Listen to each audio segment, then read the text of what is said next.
Welcome to an episode of A History That They Tried to Hide from You. Ever since October 7th, I have been on an ADHD hyper-focused deep dive regarding the situation in Israel and Palestine. You see, as an American Jewish woman, I all of a sudden have found myself in the middle of a debate that I had never really asked to be a part of.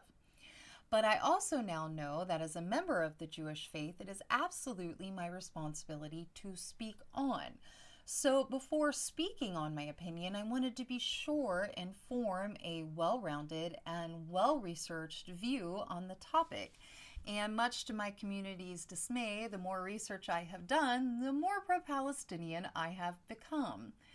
One of my most favorite websites to do my research on is called JSTOR. And for those of you that don't know, JSTOR is an academic research site that provides scholarly articles, journals, etc.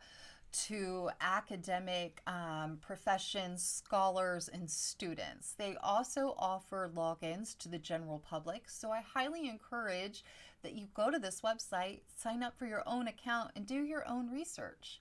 That being said, I wanted to read to you a few quotes from an article that I came across last night that was written in the 1980s.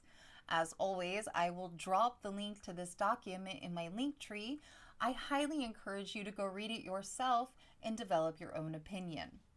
The first quote states, "To imply that American Jews in particular are only promoting anti-Semitism by joining in the criticism of this or any other government of Israel is demagogic nonsense. It can only help fuel both the active and latent anti-Semitism that unfortunately does exist.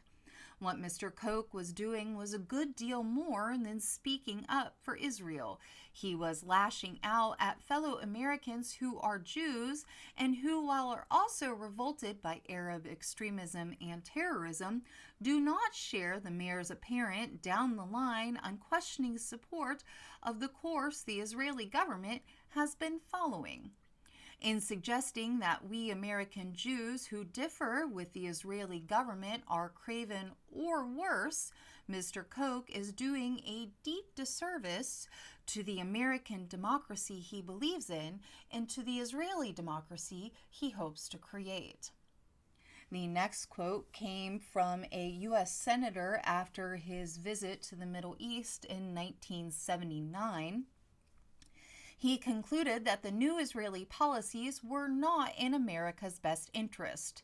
He was alarmed over Washington's failure to halt Israel's construction of West Bank settlements, which the administration itself had labeled illegal, and to stop Israel's illegal use of United States-supplied weapons.